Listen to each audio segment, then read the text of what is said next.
It's wild that I'm about to make a video about Steven Greer because Steven Greer, in a lot of ways, was my entry point into the extraterrestrial phenomenon back in 2014. Not exactly. There were some other documentaries that I'd watched prior to learning about Steven Greer that opened up my mind and opened up my eyes a little bit, being like, wait a minute, what? There's some actual legitimacy to so many of these claims and so many of these sightings. And there's a lot of corroborating evidence and testimonies. Like, what? So there was a number of documentaries that I watched on abduction cases, the implant cases as well. But then when I stumbled upon Steven Greer, my mind got blown wide open because he brought everything full circle. He made me understand what, because what I never understood was, well, okay, if this is true and there's some truth to this, why is it seeming to be suppressed, or why is it not being put out there in the media? That doesn't make any sense. They should be like, what's the big deal? Okay, well, you think people will be afraid and there'll be fear, and that's why the government doesn't want people to panic. I don't really see that being the reason or rationale for so much secrecy at all these high levels to be continuing to sequester this information. But Steven Greer made all of us, I think, understand that it's much more complicated than simply the existence of the extraterrestrials. The disclosure of ETs then opens up the disclosure of all of these advanced technologies that are been researched and developed via reverse engineering and via covert operations using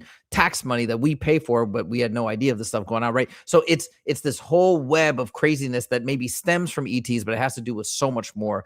It has to do with essentially creating all of this technology and power and centralizing it without the greater public having any idea of what's going on. And that's why so much of this information about ETs has been suppressed. It's not about the ETs itself and that we're not alone. It has to do with all these other facets that are related to this phenomenon. So anyways, it's wild. I wouldn't even want to talk about him. It's crazy that I've even made this channel. And obviously I didn't think I was even going to be talking about the ET phenomenon on this channel, because I thought it was going to be a lot of NDE stuff and what's going on in the astral plane. But now, as I mentioned in the previous video, these worlds seem to be merging. So it's just wild that I'm even out here making a video on Steven Greer, because for so long I was even afraid to talk about him publicly because of just the constant amount of ridicule out there in regards to this type of information and the ET phenomenon overall. Now, obviously, a lot of this has changed in the last 10 years. I didn't even think I'd live to see this much change in terms of now people talking very openly about this phenomenon and accepting that a lot of the information and testimonies that have come forward are actually verifiable and have a lot of truth behind them. But that's where we are right now. And I'm making a video about Steven Greer 12 years after I discovered him. It's so wild. Now, I have a lot of respect for Dr. Greer and what he's done. He's dedicated his life towards revealing truth.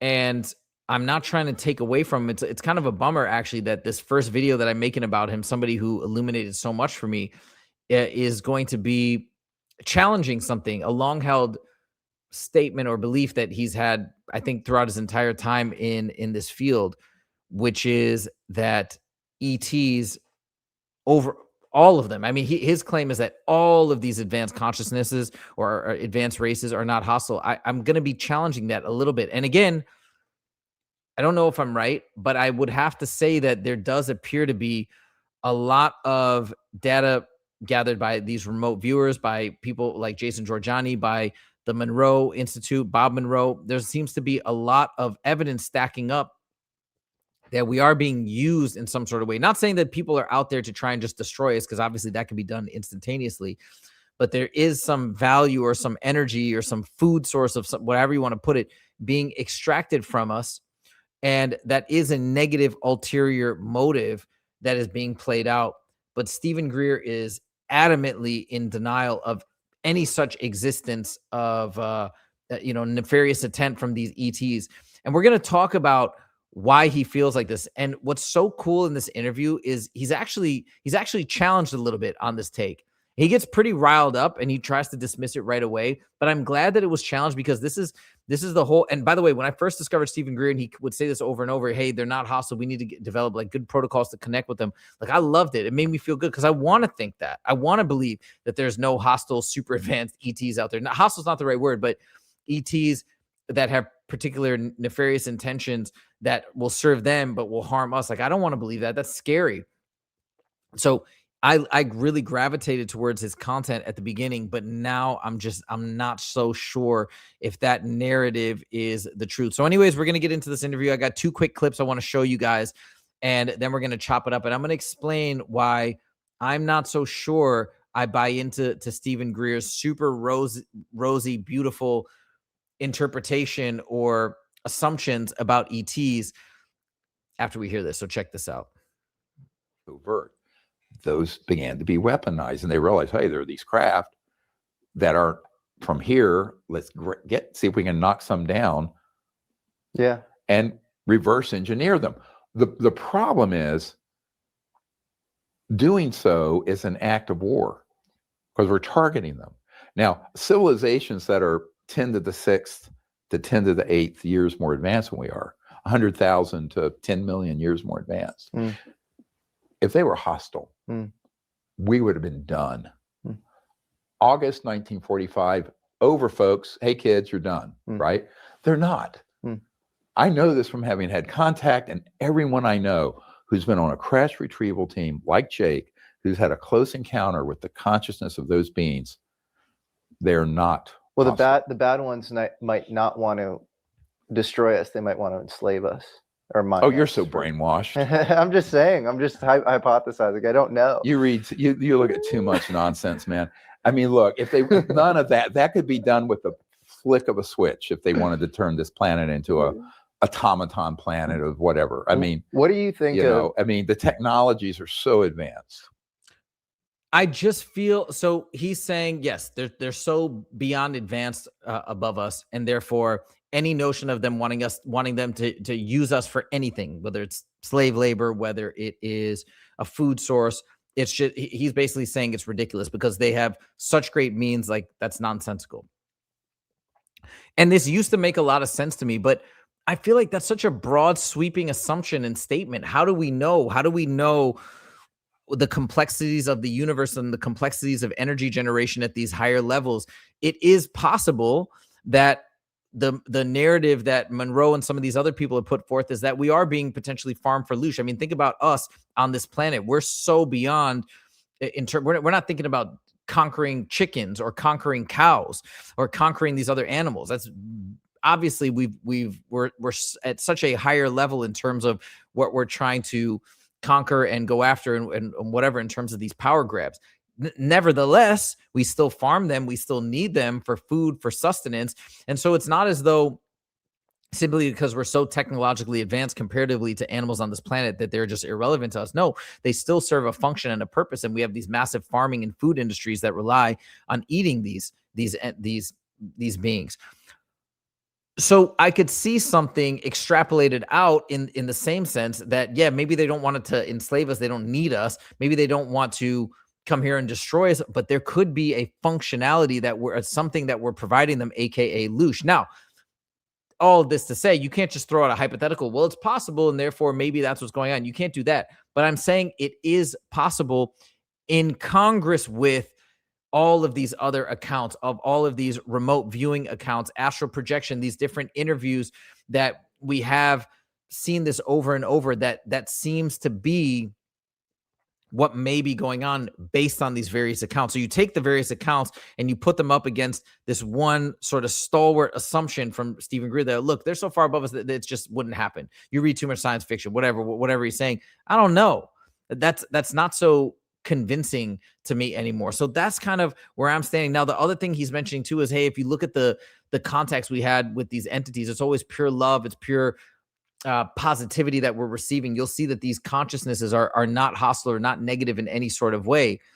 Yeah, but my pushback to be on that would be, well, and just like Jesse Michael says, we may not be encountering some of the negative ones, or it could be a deception. And I wouldn't have even said that, but for the new theories of the reincarnation trap, the reincarnation cycle, and the NDEs that we're reporting that are all positive and loving, just like Steven Greer is reporting for these ET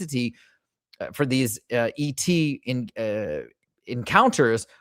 You know, the NDEs are all overwhelmingly positive and beautiful, and hey, share love and go back. Yet now those are being called into question for a number of reasons, for a number of things that I've already reported and covered on this channel. Jason Georgiani's talked about it. Bob Monroe's talked about it. Other folks, Isabella Green, and countless others are now pushing this theory, not just in out of nowhere, out of thin air, but for good reason, based on a number of testimonies via remote viewing, astral projection, and whatnot, that are saying that's exactly what's going on. And that's exactly what's happening, that we're being farmed in some way for our energy, for our loosh. So that's what I think. I love that, like, in a way that Steven Greer is basically being so positive. I don't know. I just, right off the bat, that he's making such a strong, right? You know, on standardized tests, they always say, look out for absolutes. Any absolute, you got it. That's not the right answer. Hey, this could never happen. No, that's you cross that one off. Like, that's what I feel like he's doing here, based on a couple of assumptions that aren't the strongest assumptions, in my opinion. He's just drawing a hard and fast line. None of them can be hostile because the technology is so advanced. None of them can be hostile because they could have destroyed it in an instance if they wanted to, and they had a great reason to do it in 1945, but they didn't. Therefore, it's impossible. Like, those absolute statements, they feel suspect to me. So anyways, that's my little pushback. Okay, next, once again, he goes back to the same idea, because of the advancement, because of the technology, and also because once the capabilities get to a certain point, if these civilizations are hostile, then de facto they would destroy themselves. I don't find that to be convincing, but I'm going to let Steven Greer explain in his own words. Fascinating. I think the civilizations that have survived this sort of crazy time we're in and have made it through the nuclear threshold and the transdimensional threshold and become peaceful. One of the reasons why I don't think they're hostile is that if you have that consciousness that humans have, you're going to destroy yourself before you get out of your solar system. Look at us. Hit the great on the brink of World War III with Russia and China. You know, if you don't evolve a certain level of peaceful consciousness. So I always tell people we have a lot of problems, but the root of it is very, not religious. The root of it is social, spiritual, conscious evolution. Because if we don't evolve to a certain level of that consciousness, of peace, and seeing the oneness of life here and out there, there's no future for humanity, because we're not using just muskets and, you know, bows and arrows, or even whatever. Now we have weapons of mass destruction that can destroy the planet. And in these covert programs, they have technologies way beyond a hydrogen bomb that are supercharged quantum potential scalar type weapons. So you really can't go forward as a people. And I think that other civilizations have passed this way before. And if they survived that threshold, or maybe they crashed and came back out of it, they've learned a very big lesson. Again, it's sort of a big assumption that you're just saying once you pass a certain threshold in technology that you have to become peaceful, otherwise you would destroy themselves. I don't know. That doesn't feel so convincing anymore. Like, I understand what he's saying. It's an interesting philosophical point, but I don't see how you can broadly apply that across the entire course of existence and all civilizations and all beings that have been technologically advanced up to a certain point. Who knows? There could be some sort of safeguards implemented even with that type of power, even with hostility or negative intentions, that would preserve that civilization. I mean, that is in the realm of possibility. But again, we're not saying this just in a vacuum.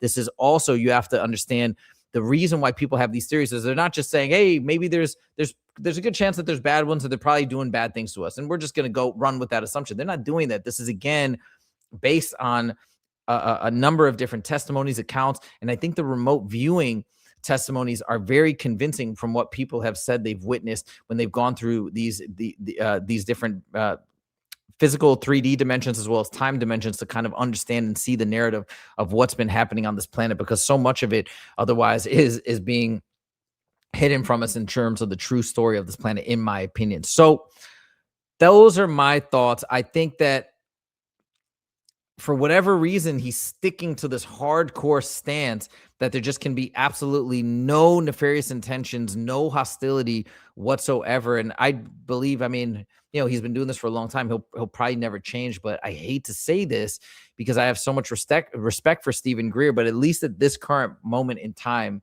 I humbly disagree with this harsh stance. I think he may be wrong about this. So it is what it is. Nevertheless, he's put forward so much amazing information and has done such an incredible job trying to bring a lot of the secrecy to light. So we owe him a debt of gratitude on this planet. Don't get me wrong, and I want to make that very clear. But I just thought it was worthwhile to point this out because if you are a fan of Steven Greer and you've heard him say this time again, I think it might be worthwhile to reevaluate this statement and this stance from Dr. Greer. That's all I got for you guys today. Let me know your thoughts on this video. Do you agree with me for this at this current moment? Do you agree with Dr. Greer and say, nope, you got it wrong? He's the man. He's got it right. Let me know your thoughts in the comments. As I mentioned many times on this channel, this is a channel of learning and of exploration. I by no means am an expert on any of the material that I'm talking about, but what I'm trying to do is I'm trying to, in real time, watch it, analyze it, and share it with you guys. So this is meant to be a joint learning expedition, and I hopefully will do my absolute best to keep an open mind throughout the journey so that I can be flexible in my thinking and I don't get too dialed into one perspective. Maybe there will come a day where I feel like I've really discovered the truth and I want to share that. But right now, that's not what this is. Right now, this is me trying to find the truth, trying to figure out what's going on. So hope you guys enjoyed the video. Let me know your thoughts in the comments and we'll see you in the next one. Take it easy.